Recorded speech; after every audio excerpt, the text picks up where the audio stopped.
World Tobacco Day is observed around the world every year on May 31st. It is intended to encourage a 24-hour period of abstinence from all forms of tobacco consumption around the globe. The day is further intended to draw attention to the widespread prevalence of tobacco use and to negative health effects, which currently leads to nearly 6 million deaths each year worldwide. The theme for this year's celebration is Tobacco, a Threat to Development. What is the impact of tobacco consumption to human health? How effective is the campaign against tobacco in our society? These and more is going to be our focus today on Panorama, coming to you live from the Lagos Network Center. I am Jennifer Igwe. First, the news making the rounds after this break.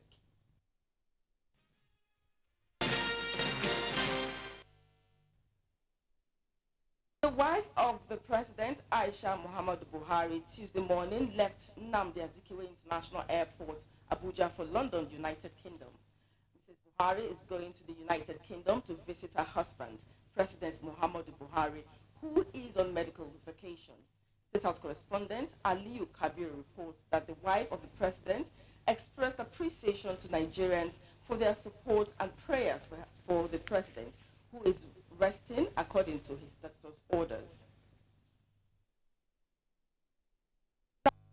President Professor Yemi Osinbajo has called on Nigerians to continue to cooperate and support the Buhari administration to enable it to realize all the best intentions and ambitions for the country.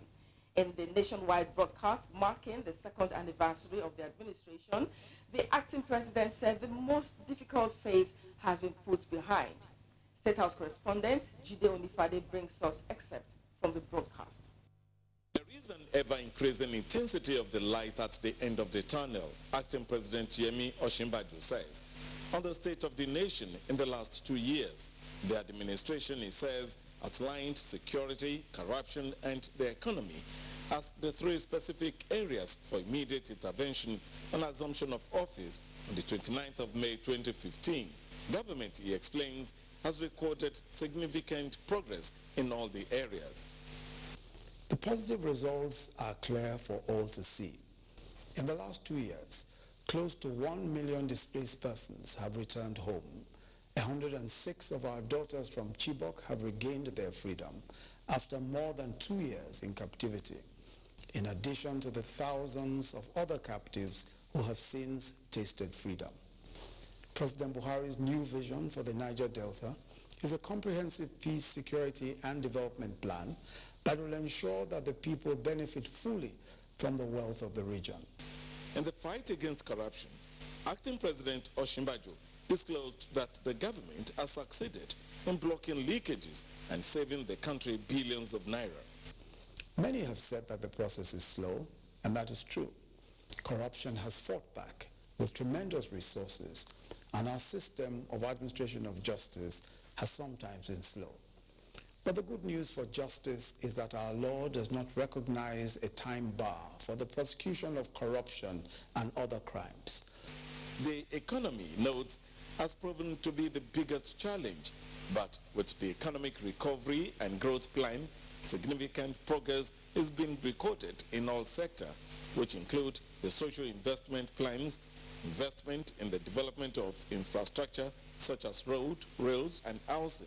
Acting President Yemi Osinbajo spoke about the vision of the administration in the coming years. And our promise to you is that we will, with your support and cooperation, take every step needed to create that country of our dreams.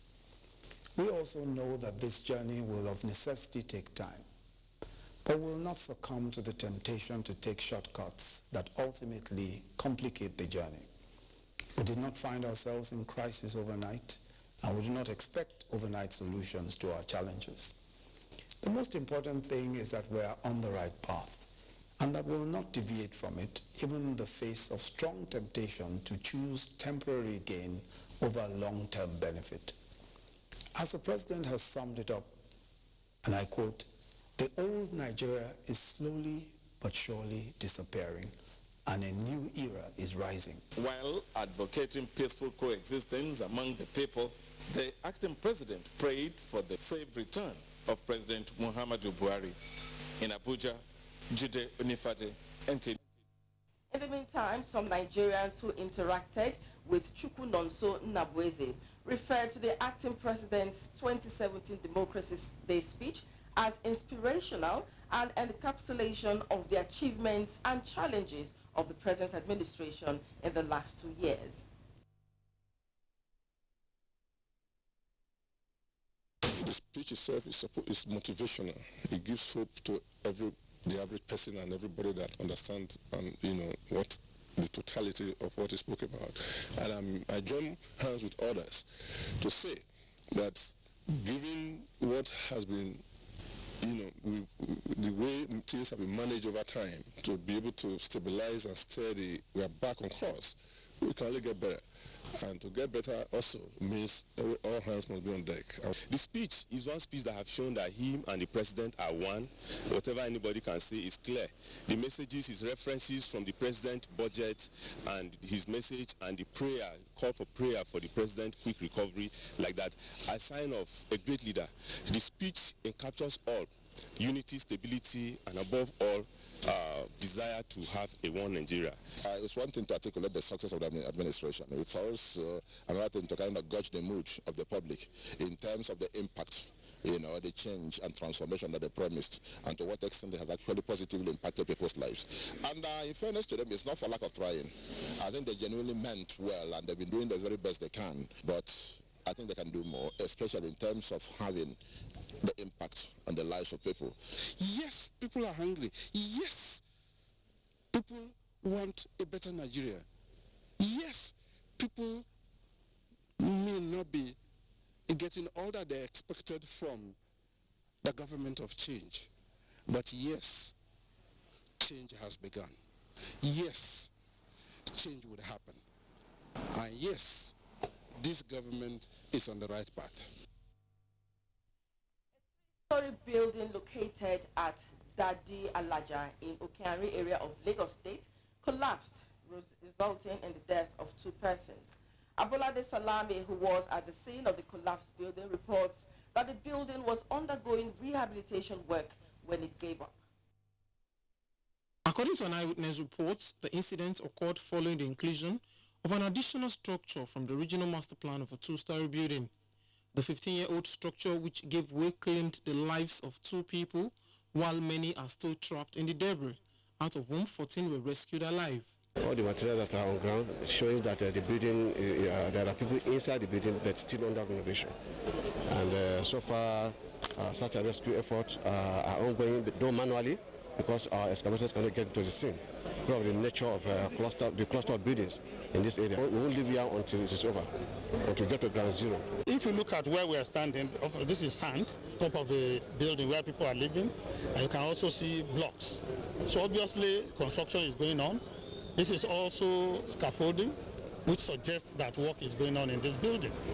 With the density of people in that axis and clustered houses, the General Manager, Lagos State Emergency Management Agency, Additional Tiamiyu, said structures close to the collapsed building will undergo structural integrity tests to ascertain their strength in order to avert a reoccurrence of such incidents. If we have to evacuate this debris here, then the building behind me here will have to go. Look at it. It's already affected. So we have to bring down this structure to be able to enter into here. If not, to do physical, manual recovery, manual evacuation of debris here will take months. Meanwhile, as at the time of filing in these reports, rescue work was still ongoing in search of more trapped bodies, while the building has been marked for demolition. In Lagos, Abolade Salami, NTA News. The Lagos State Deputy Governor, Idiat Adebule, has appealed to kidnappers of students and teachers of the Lagos State Model College, Igbonla Egbe, to release them unconditionally. She made the appeal when she paid an assessment visit to the school. The Deputy Governor assured parents of the kidnapped students that they will soon regain their freedom. Dotun Oguyemi completes the story. The plea of a mother, Mrs. Ajoke Yusuf, whose only son was among the kidnapped students, greeted the Deputy Governor as she made her way into the school premises. Heartbroken Mrs. Yusuf, who only speaks Yoruba, hasn't been able to return home after news broke that her son and 5 others have been kidnapped. Kọjọ nítorí Ọlọ́run, kó ṣàánú wa, kó bá mi release àwọn ọmọ tán kó kọjọ. Kọjọ nítorí Ọlọ́run. Ọmọ tán mú ara ẹ̀ ò yá, kò tún wọṣọ, wọ́n fi mú lọ. While most of the students have been taken home by their parents, few others still remained. But for Mr. Inegbedion Johnson, parent of a JSS1 student, this may be the last day his daughter steps foot in the school's premises if urgent steps are not taken to resolve the recurring kidnap incidents. If I have a position of see the ample, I'll change to reallocate the school. This place is not comfortable for children at all. Even when they kidnap, they'll still come back kidnap a second time because this place is not safe. Because there are no police around here. There's no police station around here. The Deputy Governor, after going round the school alongside security agencies and the school authorities, however assured parents and the general public that the state government will do everything to secure the release of the children. It's an unfortunate incident, particularly when it's happening right here again in Ebola. But like we said the other time, we have security details here when this happened. But we know that government will do that which is necessary by the grace of God to get those children out from those greedy kidnappers. As of the time of filing this report, no ransom has been demanded by the kidnappers. In Lagos, Dotun Ogunyemi, NTA News. A 12-member Economic Advisory Committee has been set up to drive the Lagos State Smart Society Initiative, and they've been inaugurated in Lagos. The committee is headed by Bode Augustus and was unveiled at an international conference tagged Towards a Smart City organized by the Lagos State Government. Jane Ujuku has the report. The two-day conference was organized to provide a platform for the cross-fertilization of ideas between experts and stakeholders towards achieving the vision of the state government for a smart Lagos.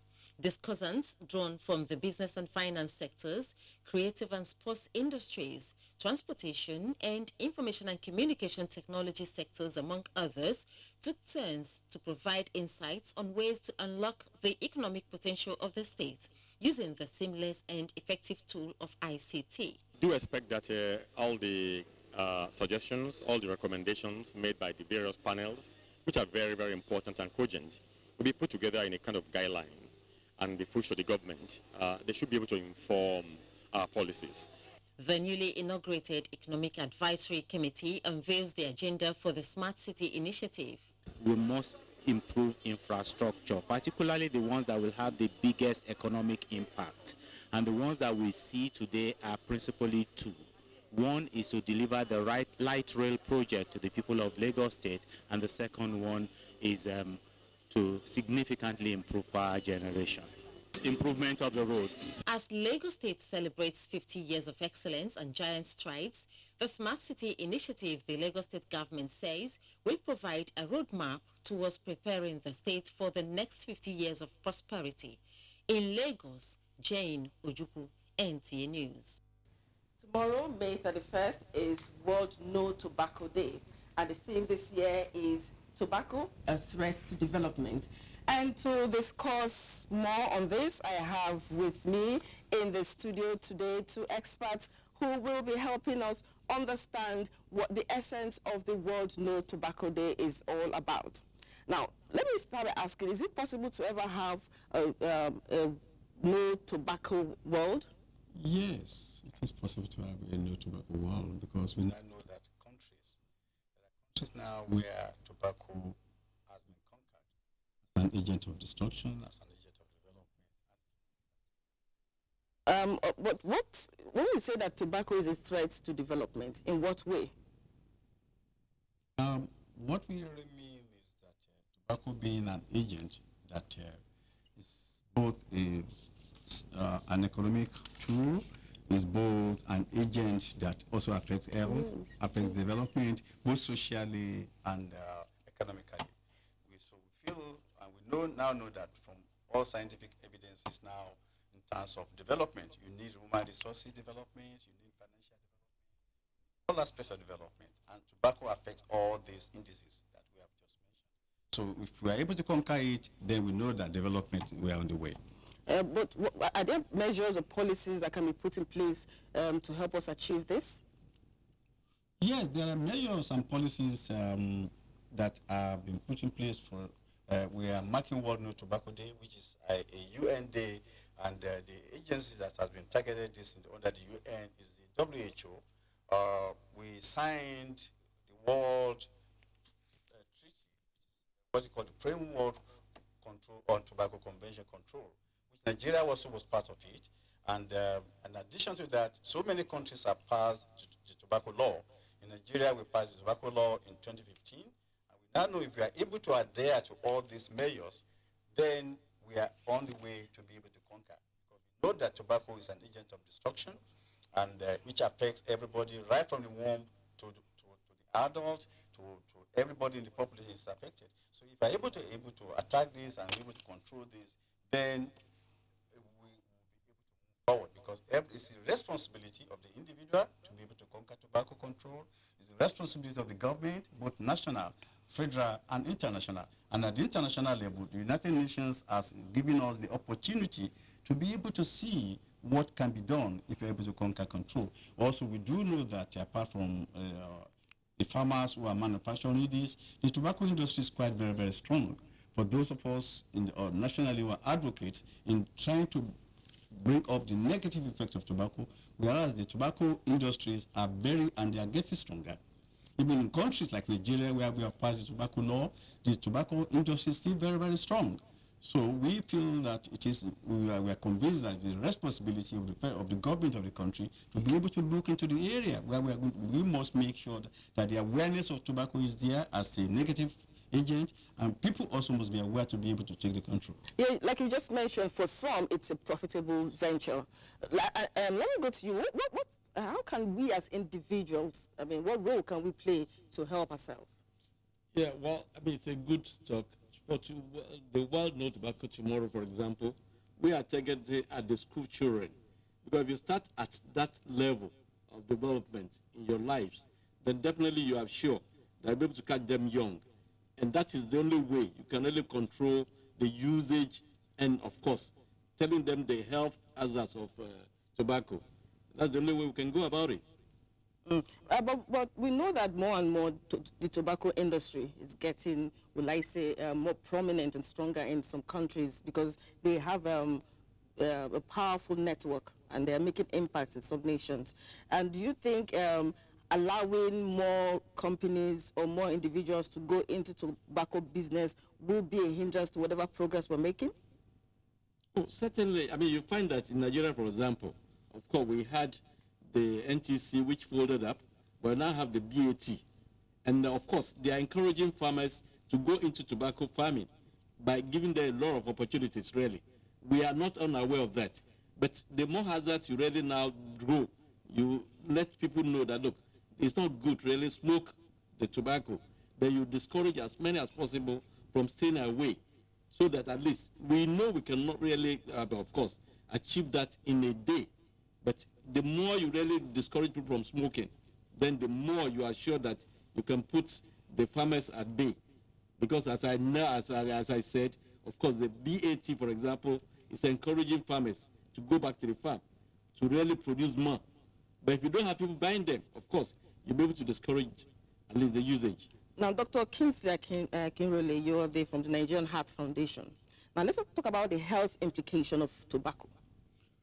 Well, tobacco is, just mentioned to you, is an agent of destruction. It affects all the organs in the body. It affects from the womb. It also affects the development of the child in the womb. And so when you get to the adult population, it affects the heart.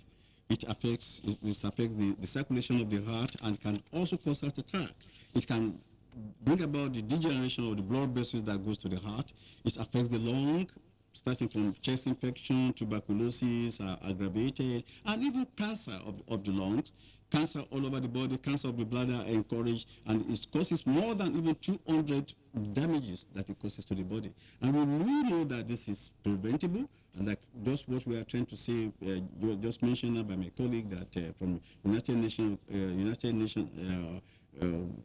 Organization of Nigeria, Association of Nigeria, which are also in collaboration with Nigerian Art Foundation to be able to bring this to the front, because we say tobacco is a threat to development. What type of development are we talking about? We are talking of even national development, that it affects even the national development in terms of the people that are the workforce of the population, the young one in the population, the farmers in the population, even the women too. It does affect women, it affects the children. And again, Nigeria has worked towards this in the last 40 years to have a tobacco law. And the simplest thing we can do is to create the awareness. Let people know about this awareness, and that's what United Nations is doing. This is what WHO is doing. This is what their partners is doing. Sorry to continue. You're talking about awareness, but I know on the cigarette pack, for instance, there's always smoking is dangerous to your health.